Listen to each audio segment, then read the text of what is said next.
way I actually got involved is that I have still, through my whole career, been a journalist. And I had, through knowing Matt, knowing what was going on with him, I pitched a story to a publication called New Food Economy. It's one of my pieces I've been most proud of. I interviewed Matt for a couple hours and I wrote this piece kind of chronicling where he was, especially if you're in middle America and not on the coast. It's really hard to raise the money you need to function well. And so I was living in New York City at the time, working for a nonprofit. And I remember going to these meetups for people in the food world, and people were pitching what I'm just going to be honest and say were ridiculous things. Like they'd say, look, we've got $6 million in investment for our tabletop composter.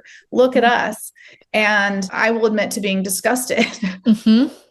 Because there were farmers I knew that would have benefited from $5,000 in their hoop house. There were businesses like Agrarian that did benefit from investments of $5,000 for their first, the first truck, and there were these ways to make a big impact in the food community with relatively small investment. And instead, what was happening in large part was just this money getting sucked to the coast. And this is a simplification but it is also part of what was happening. You're in these communities and you're just around more money. You're around the people with money. And so I wrote an article that touched on those things. And in the course of doing that, had long conversations about the business. And that's when he was like, hey, would you help me? Would you come aboard this sinking ship that I just set on fire?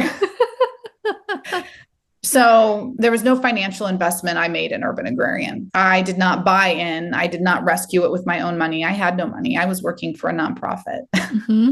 Mm-hmm. And the daughter of a failed dairy farm. So just to be clear, I had no money. But I think it was generous and smart of Matt to offer to make me a co-owner, because from the beginning, he was not my boss. And that made a situation where we could make decisions, I think, in a different way.